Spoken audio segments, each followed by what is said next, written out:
all of you. Welcome back to today's analysis session for 3rd of July 2023. So here we're taking up firstly the newspaper, The Hindu, and we'll be taking up the important topics. So 4 people have been killed in fresh violence in Manipur. So situation is still not under control. If still such incidences they're happening, people are dying. Then we know about we've already taken up this topic again. It's a repeat about the issue between the governor and the chief minister, the state of Tamil Nadu. So what is the whole issue this time? That has already been taken up, so not cover this up again. And moving forward.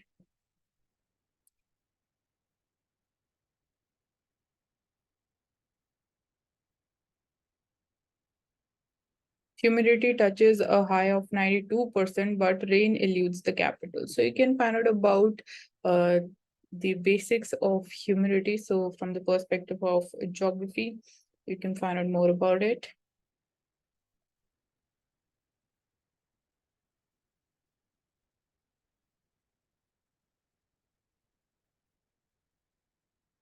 So chloride levels are posing risk to housing in NCR region. Experts call for relook of the building norms.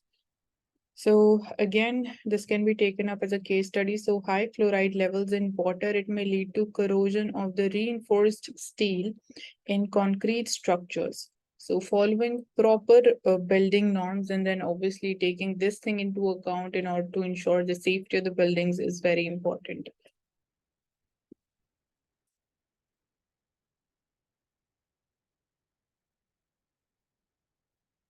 Again, another issue between governor and the chief minister from the state of Kerala. So Kerala government is going to move to Supreme Court against the governor sitting on many bills. So here the topic comes in the veto power of the governor. So faced with an unprecedented constitutional crisis following the Kerala governor sitting on 9 bills passed by the state legislature, the state government is all set to move to the Supreme Court. So basically that is the thing. So here the recent apex court order in a petition by Telangana government that the governor shall return the bills as soon as possible has come as a shot in the arm for the Kerala government. So there is similar issue which is going on in the state of Telangana as well. So you can see that issues between the governor and chief ministers of particular state are on a rise. So definitely, this is an important topic with this. And then you need to know about Article 200. So here the government feels that the governor's actions went against Article 200 of the Constitution, which provided him the option of giving, withholding the assent to a bill or reserving it for the president's consideration. So these are the only 3 options which are available with the governor of a state. Either he or she can provide the assent or you can withhold the assent, and you can thirdly send the bill for the further consideration of the president. So constitution also provides that governor may as soon as possible after the presentation the bill to him or her for the assent, return it together with a message requesting that the house reconsider the bill itself or any of its specified provisions. So the governor can also send a bill for reconsideration back to the state legislature. So, however, government sources, they say that the governor has not opted for any of these constitutional provisions, but was inordinately delaying the decision. So, actually, no decision has been taken so far by the governor. So that is basically violation of the constitutional machinery, or you can say break down the constitutional machinery, but obviously we need to just have a objective overview and objective understanding of this issue.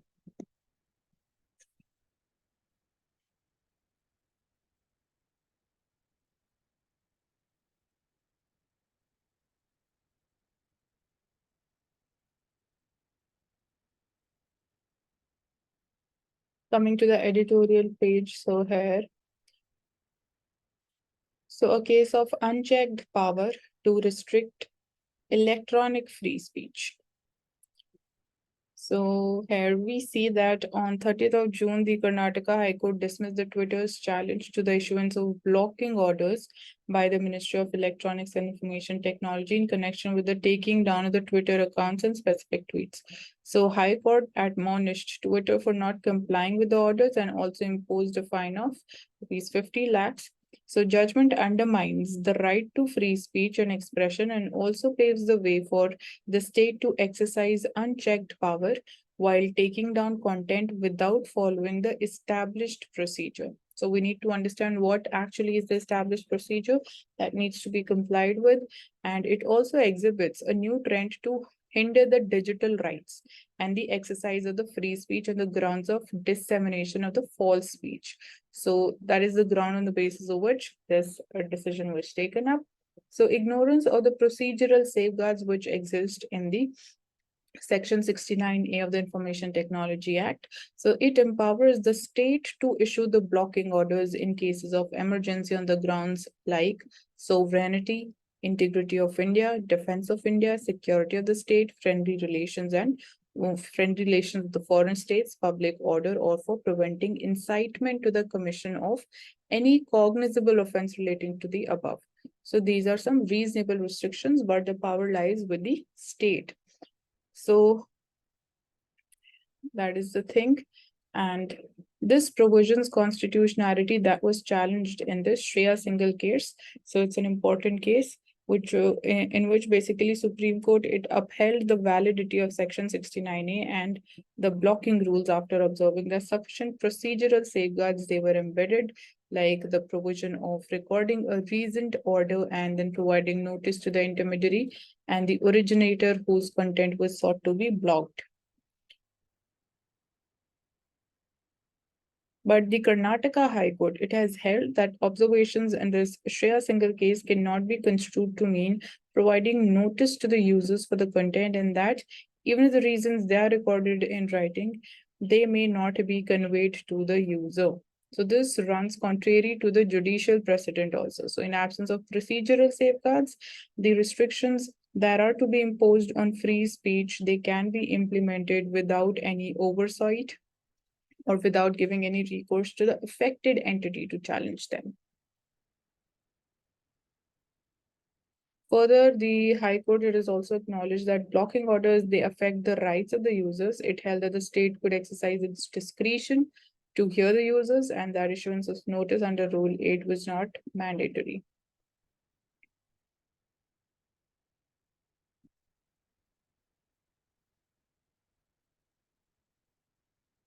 So first thing is that the later observation, it is false as a human rights activist and the author Akhar Patel, whose Twitter account had been blocked, had filed an application to intervene in the case. However, this application was refused by the High Court. Second thing is that the view of the High Court that users they need to be identified for notice to be given, and that Twitter must provide this information is diverse from the reality when it comes to application of the blocking rules.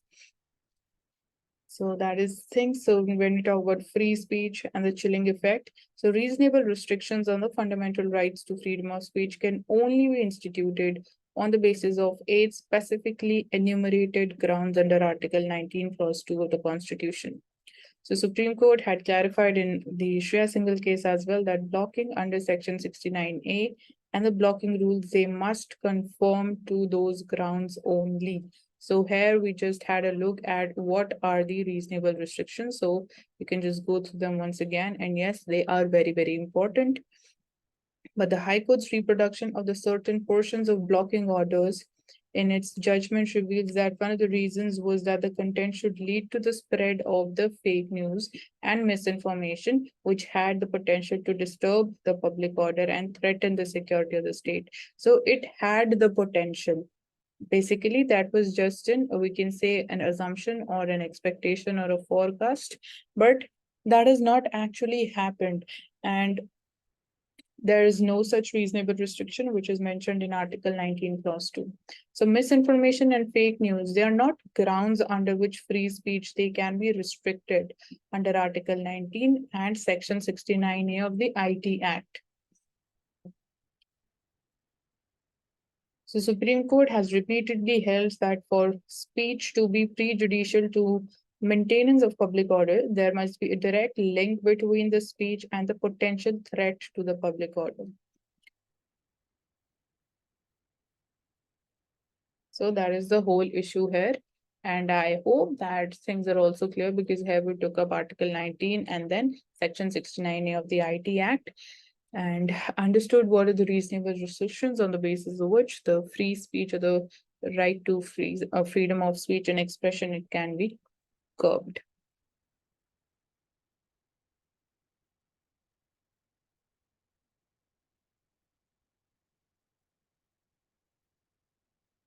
So the task of reconstructing India's democratic universe. So the season of elections is upon us, and opposition search for a winning electoral strategy to challenge the dominance of BJP must contend with the inherent contradictions. All right. So what is actually real India? So this can be taken up as a topic for essay. Like, according to you, what actually is real India? So the heart-rending destitution, exploitation, and unfreedom of the multitude mirrors the reality of not so shining India despite a rising economy, and that has only widened the economic and the social disparities in the absence of distributive equities. So the agonizing reality of a nation in distress is visible in the fate of 35% of the country's undernourished and stunted children. So this is one challenge. Then the first challenge that we talked about is the rising income inequality. Despite we say that still like our economy is performing very nicely, but again, that is just one side of the coin. Then another challenge is this 35% of the children in India, they're undernourished and stunted. Then we are seeing mothers grieving for the loss of the children to addiction and hopelessness. They're unable to bear the grief of their innocent daughters having lost their smile forever to the ravages of lust and violence, and unbearable grief of father compelled to see his children starve to death. The numbing incidents of a Dalit who had his thumb chopped off because his nephew dared to lift a ball while watching a game of cricket, of a husband or teenager on having to carry the body of the wife and mother, respectively, for want of affordable transport, are a damning indictment of rising India. So basically, you need to have a look and you need to understand these small things which are happening actually in reality. So we need to ensure that once these are dealt with properly, then we can actually talk about the real India. So outcomes of the Assembly and the Lok Sabha elections, they will be a test of collective resolve of the need to refashion a pluralist democracy.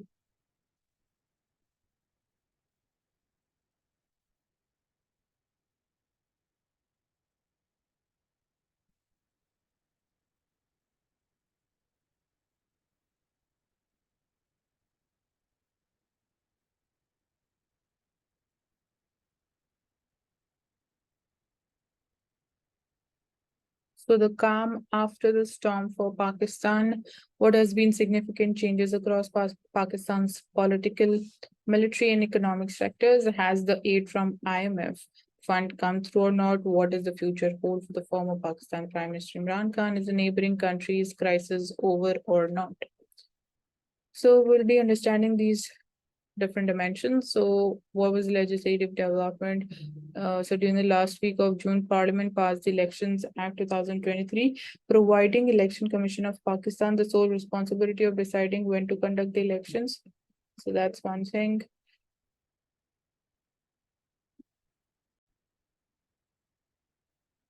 However, we'll not go much into the details of this topic. So what has the military done? So after the violence that was witnessed on 9th of May, following the arrest of Mr. Imran Khan on charges of corruption, protests by supporters party members, they quickly turned into out of control riots. So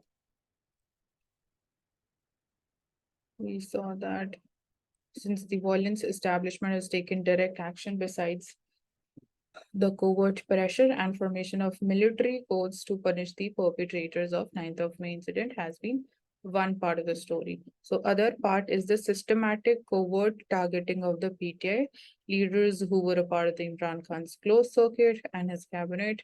So all of this is happening.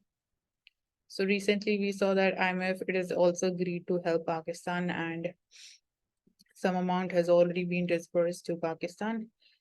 Then what about the Supreme Court? So in September 2023, Pakistan Supreme Court will see the Justice Qazi becoming the next Chief Justice of Pakistan.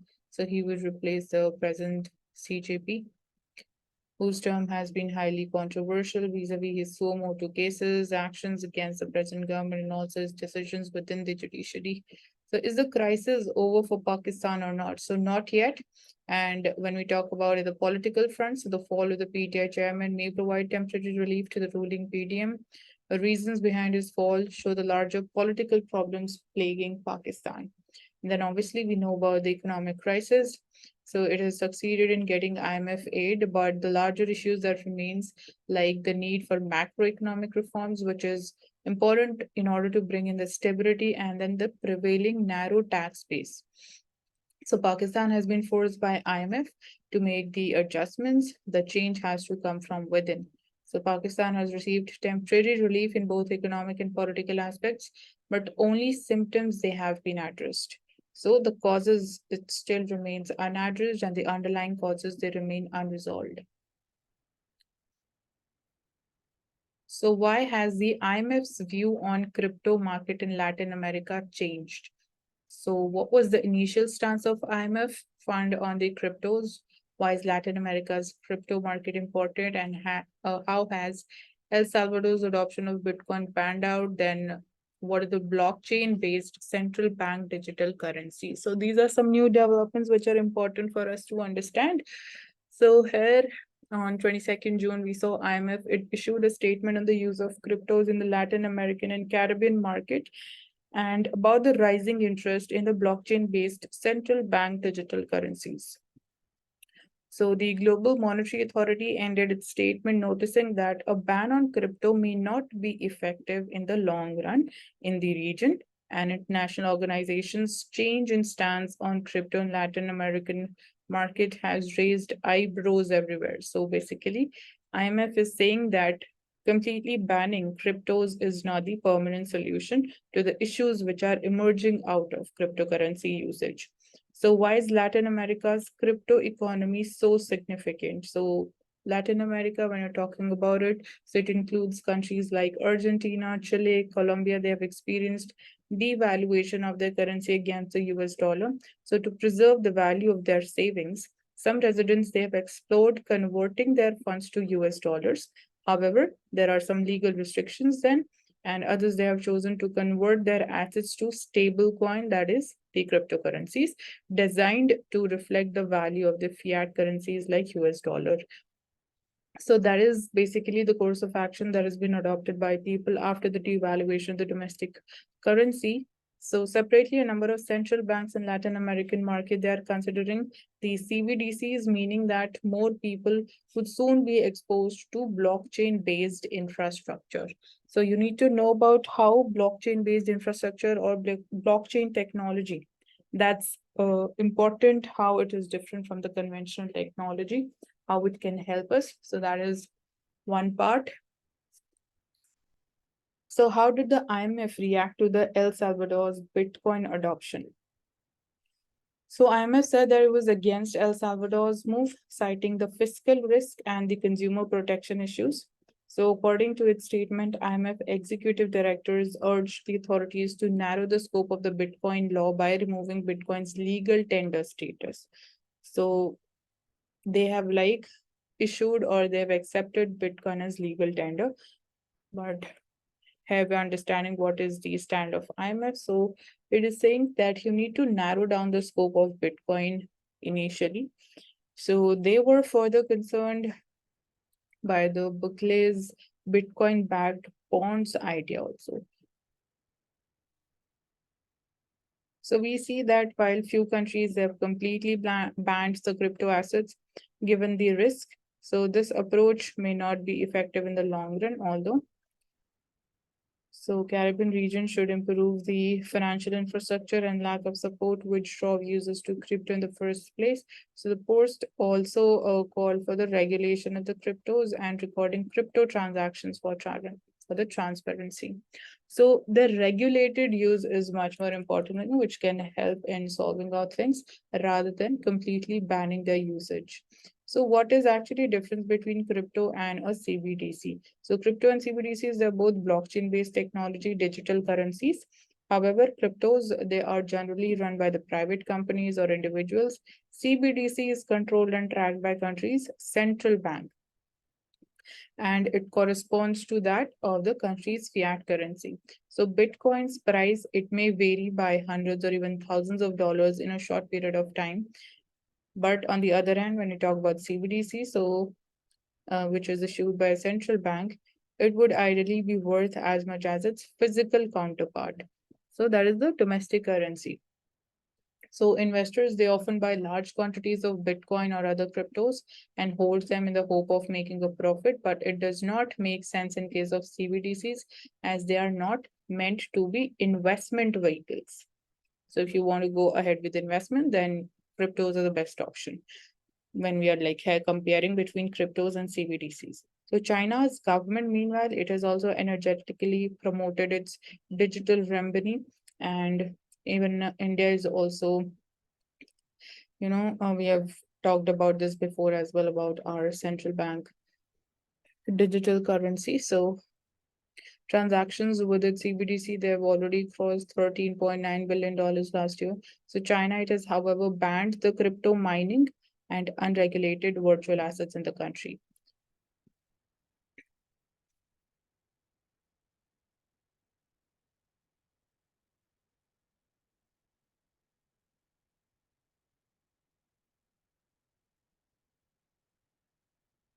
So India, China ramp up the infrastructure on north bank of the Pangong Lake.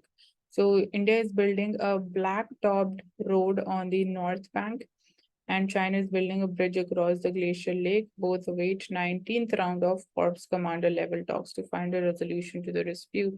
So right now we are like engaged in the disengagement bilateral talks. So there have been number of infrastructure projects initiated around the Pangong Lake, which is also one of the cause of instability on both the sides. So, but yes, it's important to ensure that we do not violate any country's sovereignty and integrity with the development of these infrastructure projects. Otherwise, it is obviously completely dependent upon a country and the policies whether we need to go ahead with the infrastructure development in the border areas or not. So that's one thing.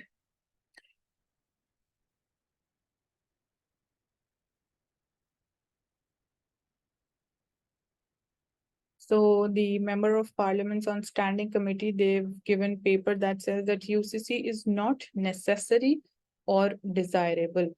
So the Law and Justice panel, it will meet and will be like beginning the deliberations on UCC 2018 consulting paper of the 21st Law Commission, which argued for the codification of all the personal laws so that they could be tested on the anvil of fundamental rights guaranteed by the Constitution.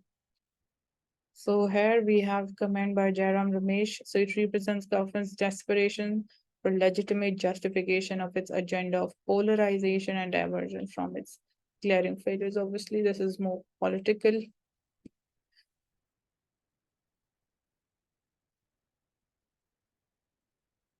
So you can see that protest against the UCC built up in three northeastern states, and specifically the tribal communities, they are more concerned because then they'll have to give up their customary laws and their traditions, which they've been following since ages.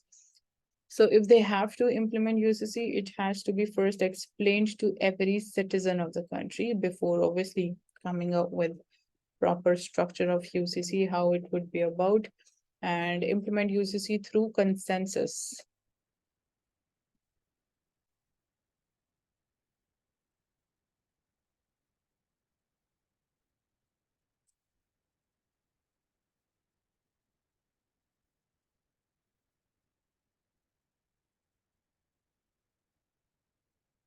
So Israel airstrikes hit targets in Syria, killing a member of Iran's security.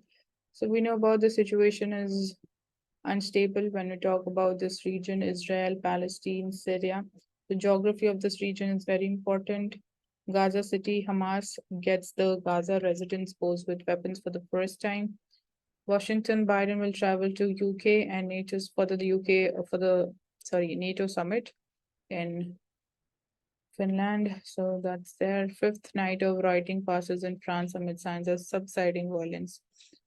So this we've already had a look. That was the reason behind these recent riots. So people are back on the streets.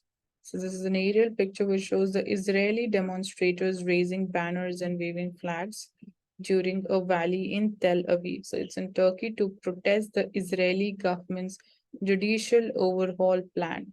So it is basically against the judicial reforms.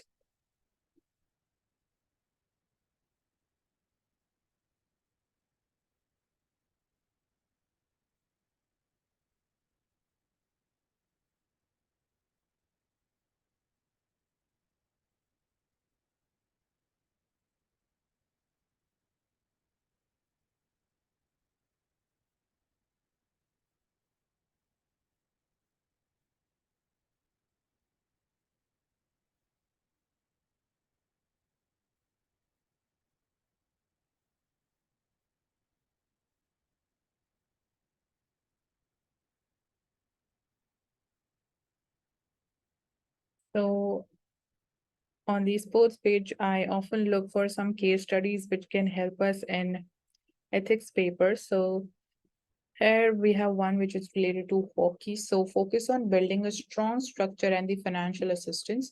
So as someone who came up the ranks at a time when Indian hockey struggled for funds and facilities, Dilip Tikre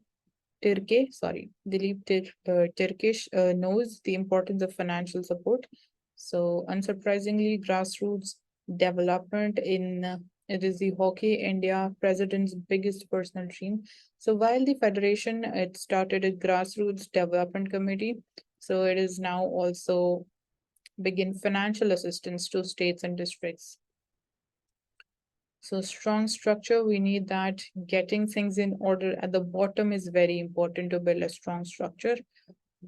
So right up to the top. And earlier many states they didn't even have the district units also. So we have now asked all of them to register the district committees, get them affiliated and conduct school and club level events.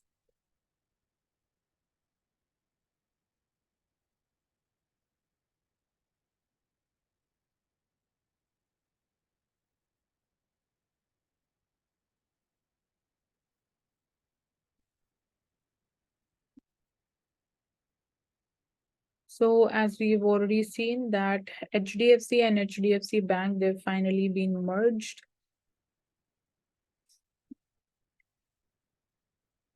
So navigating the maze of European Union technology regulations.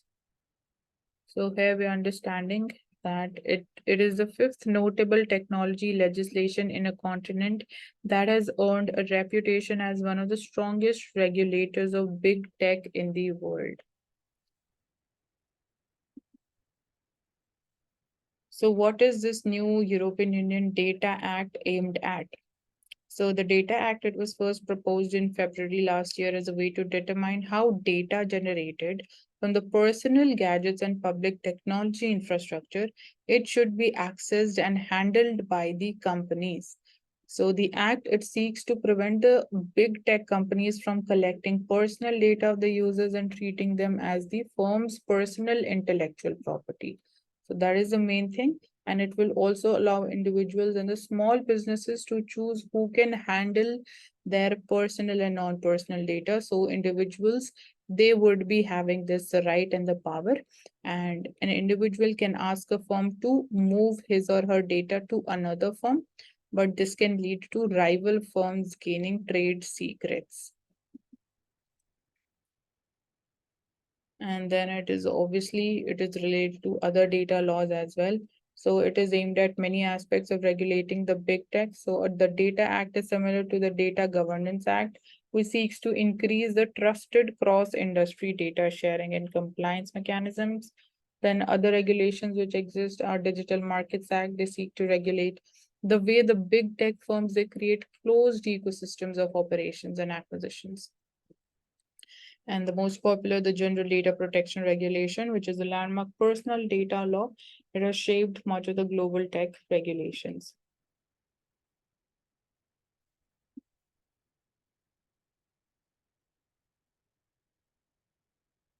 So there's another thing, the AI Act, how it would be linked.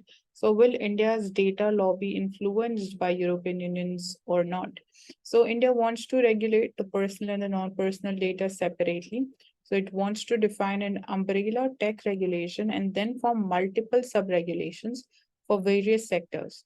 The senior officials say that this approach is indeed influenced by overall structure of the European Union law, but Indian regulations says a consultant with the center, they're likely to take as heavy-handed approach as the EU.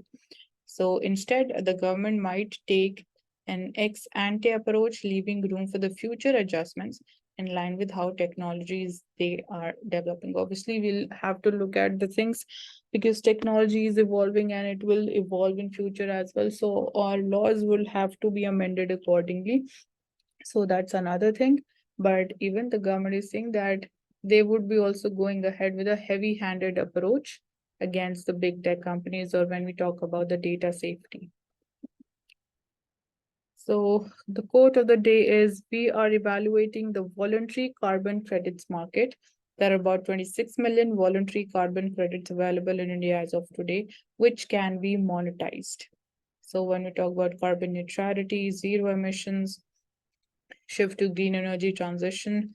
So that is basically credit markets is going to be a very, very important component of this whole exercise.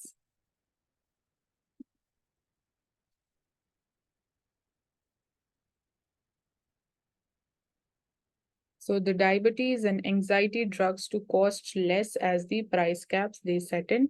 So the move soon after report on India's diabetes load and the pain management drugs prices that capped to. So the National Pharmaceutical Pricing Authority's move to fix the ceiling for the retail prices of the different combinations of diabetes drugs. It comes soon after the Indian Council Medical Research said in a report that the number of Indian diabetes patients they have jumped by 44% in only 4 years. And around 15% of the population is pre-diabetic. So these are the drugs. The names have been mentioned. You can just, go through them once. They can be asked in the exam.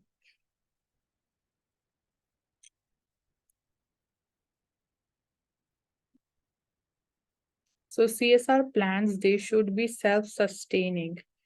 So corporate social responsibility projects, they have to have the right balance of capital and operational spending and should be self-sustaining so that programs they run seamlessly and efficiently. Obviously, the thing which you are focusing upon through CSR that needs to be sustainable, that needs to be long lasting, then only will be seeing the desirable results. So to ensure that the impact of CSR it is deeply felt, it is imperative that companies take a long-term comprehensive approach.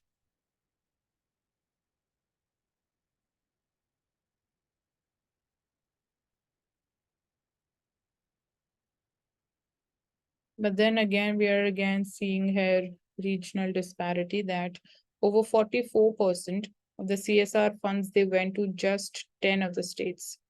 So we need to also look into this dimension.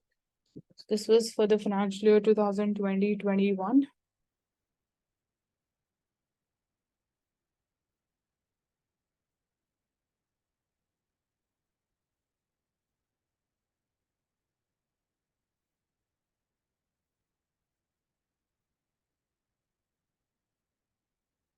Coming to Financial Express newspapers, so here China firms no-go area for the 5G orders, so local production to get a boost. So purchases, they may be allowed for the 4G network upgrade. So no 5G network management orders for Chinese vendors. from the telecom operators. So they are basically focusing more upon the domestic segment. So capex push sees India Inc.'s debt rise to record 36 trillion rupees in previous fiscal. So Reliance tops the chart with 3.35 trillion rupees. So we're seeing animal spirits rebound, and definitely that is going to help the economy massively.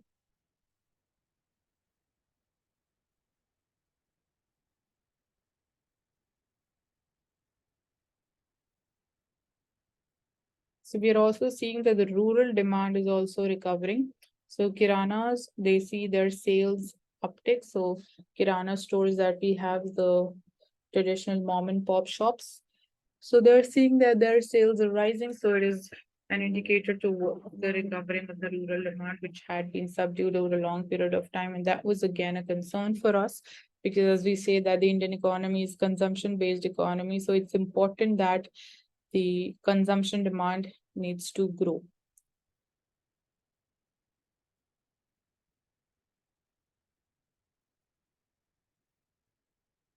So India, Myanmar, Thailand road. So around 70% construction work on this ambitious trilateral highway, it has been completed. It will boost the trade, business, health, education, and tourism ties among the three countries. So you can just, find out about its entire route through a picture. So no scope for experiments this year, and I try to stick to HAM and EPC for awarding the highways. So not many projects likely to be awarded under the BOT model, which is the build, operate, and transfer mode of the highway construction. That is expected to languish this year too, with the NHAI deciding to stick to the proven models of hybrid annuity and the engineering, procurement, and construction to complete the targets. So you can find out about the difference between these three models.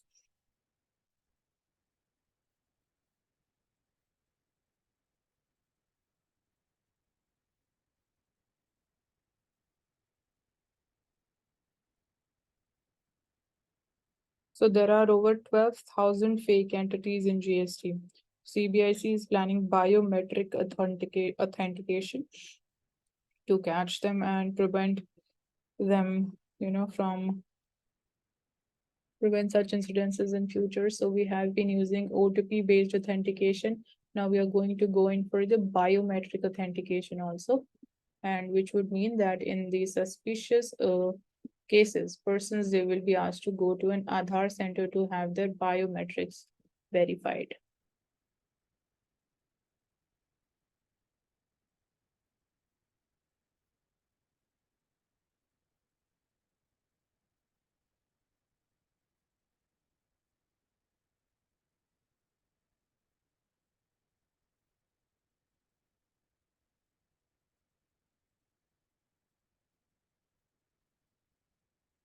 So Taiwanese firms, they look to shift their production bases to India.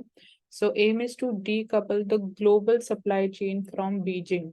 So basically countries, even other countries and including India, we're trying to diversify our partners, our trade partners, and reduce our over dependence upon China in certain areas. So in this case, also the Taiwanese firms, they're looking to shift their production bases to other countries. So huge scope for collaboration between New Delhi and Tepi in emerging and critical technology. Sizable number of Taiwanese companies, they plan to set up their production bases at the two industrial parks in India.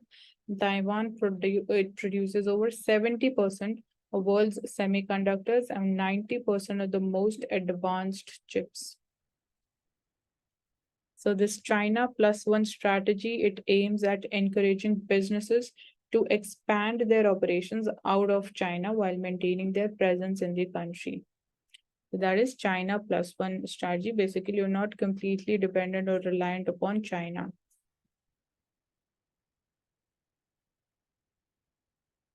So it's not just only about trade, it is more about the strategic collaboration. So even in case of semiconductors, India and US, they are also collaborating and working together in order to have a smoother supply chain.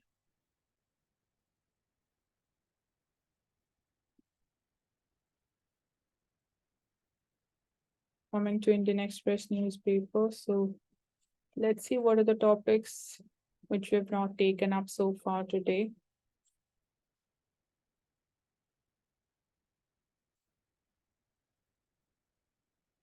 So waste to art, you can see here in this picture sculptures of animals and birds from G20 countries. They've been made of metal and they've been installed in a park in Delhi.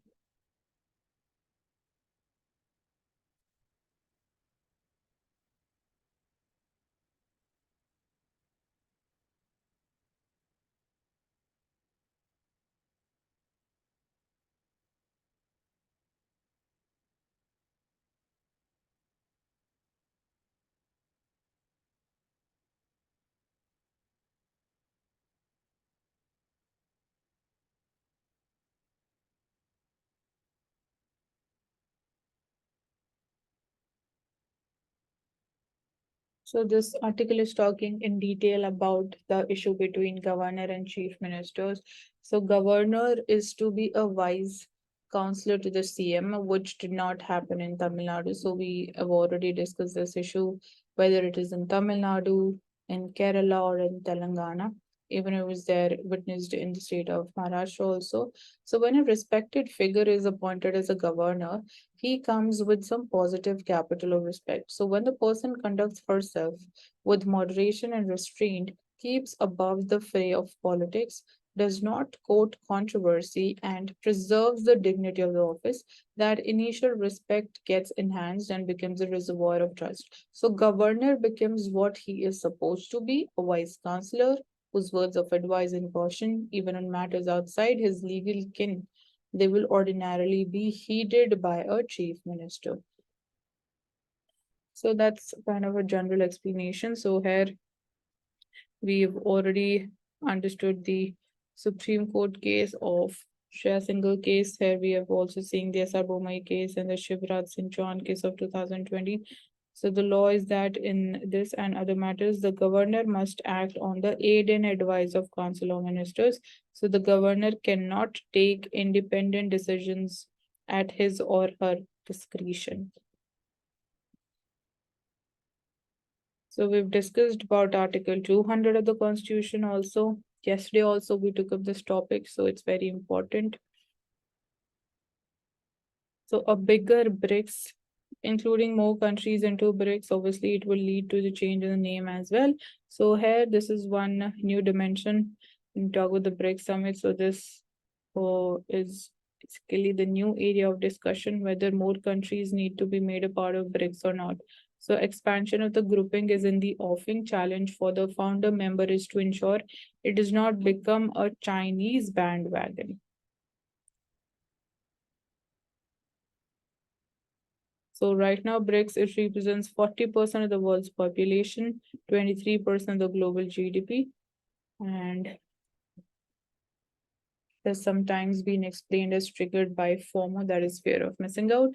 So geopolitical shifts in the world from the times of Russia's invasion of Ukraine have set off frantic group shopping as middle-sized countries with decent economies in global south look for both voice and leverage. So currently there are 5 applicants who wish to enter BRICS, which include Saudi Arabia, Indonesia, UAE, Egypt, and Argentina. So we are having the upcoming BRICS summit at Cape Town, which is there in South Africa.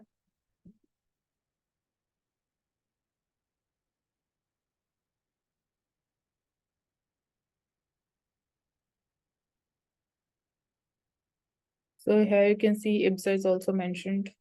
So it has 3 countries, India, Brazil, and South Africa.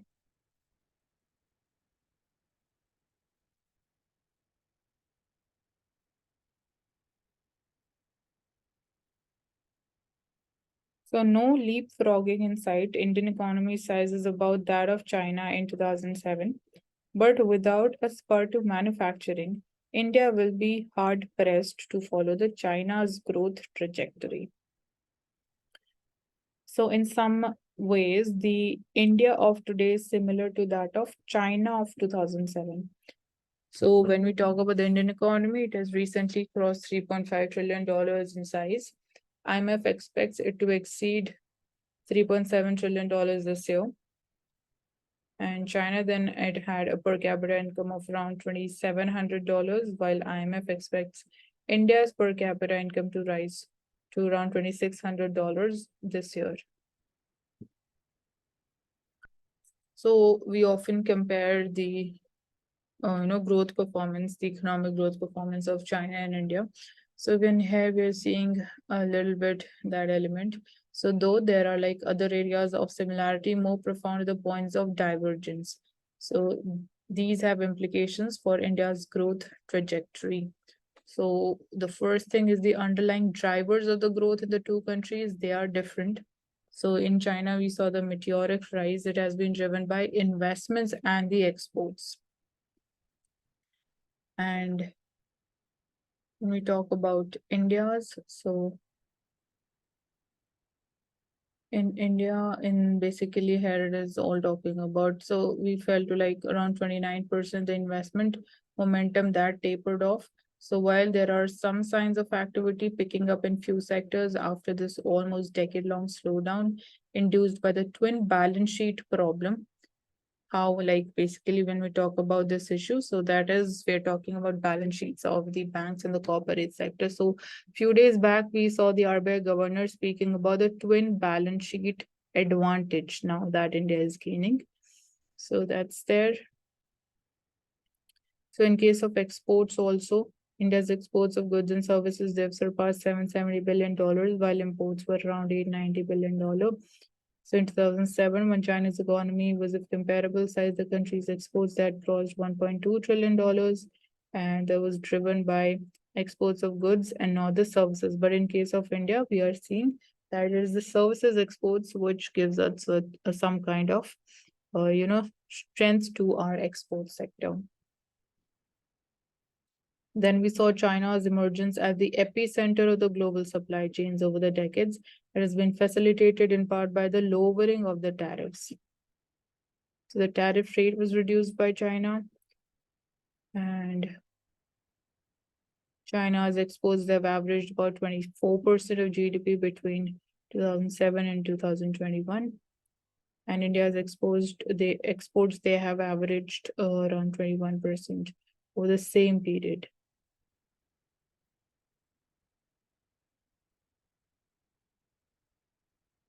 Then in China, we are also seeing it continues to have a higher labor force participation rate. And in India, the participation rate is estimated around 50% in 2022. So the male labor force participation rate is almost same in both the countries. So the difference is due to the female participation.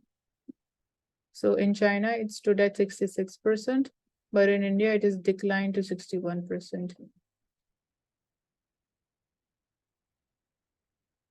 But again, at the same time, in India, we're having this demographic advantage or the demographic dividend that we talk about right now in the current stages. So in China, the labor force employed in the agriculture that has fallen, and in India, it declined by around 1 percentage point. So question now is if India's labor force in agriculture continues to fall at its pre-pandemic pace over the coming decade, where will they be employed? So that is one of the most important areas. And in the past, when we try to understand in which sector the bulk of jobs have been created in India, so that is not in manufacturing, but in construction and services like trade and transport. So we have a lot of potential in the manufacturing sector. So formal manufacturing is much more productive than these sectors. So we can just, focus upon the manufacturing sector because we also have the potential of expansion here. So the lack of employment in manufacturing remains India's biggest growth challenge.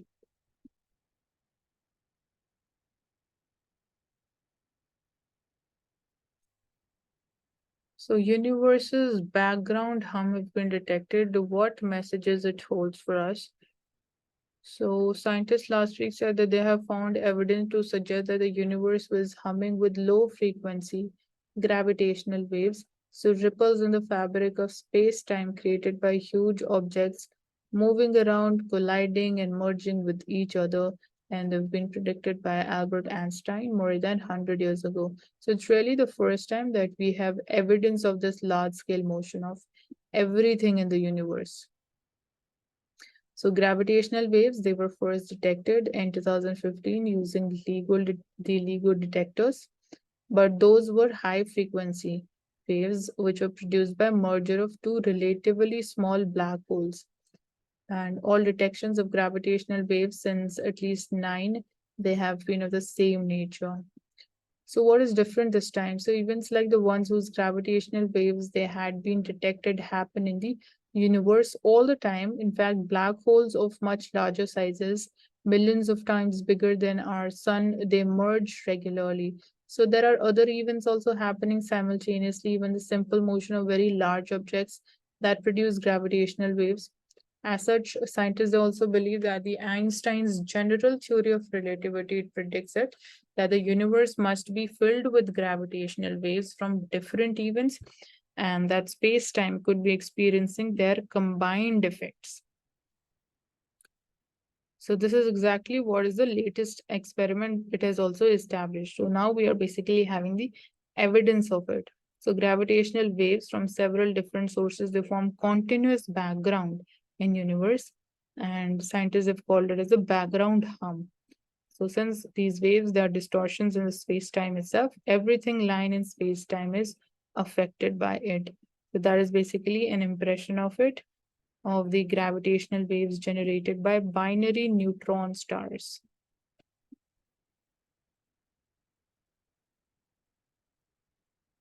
So how was this hum detected? So it was carried out by the radio astronomers from 5 different international teams, including the Indian Pulsar Timing Array. So they have used 6 large radio telescopes around the world, including one which is located in Pune as well, to study objects which are called pulsars. So these are rapidly rotating neutron stars that emit the pulses of radiation observed from the Earth as bright flashes of light.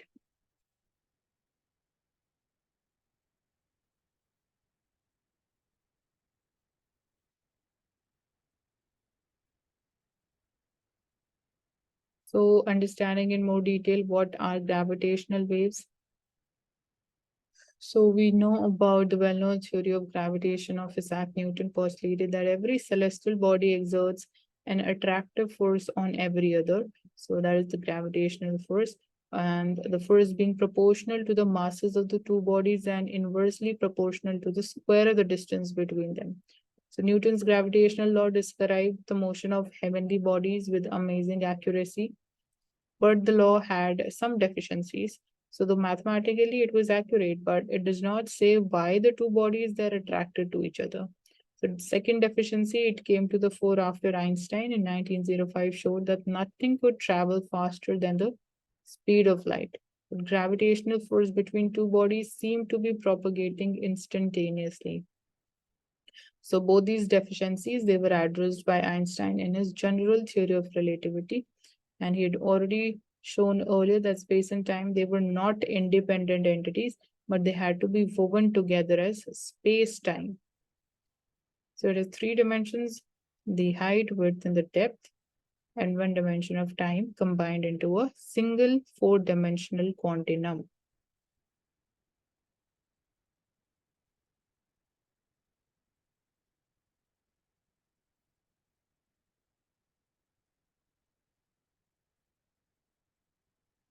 So why are these gravitational waves so important? So pretty much everything that we know about the faraway objects or those too small to be seen, that it has come through detection of different kinds of electromagnetic waves, either which are emitted or reflected by them. So these, of which visible light is also a part of it, carry information that is characteristic of the objects they are emitted by, and then scientists further study these characteristics. So almost like 95% the universe is known to consist dark matter and dark energy, not emitting light or any other electromagnetic wave. Most of the cosmos remains invisible to the scientists. So gravitational waves, they offer another tool to scientists to study the universe. So gravitational waves, they also carry characteristic information from their source. So that's why they're very important.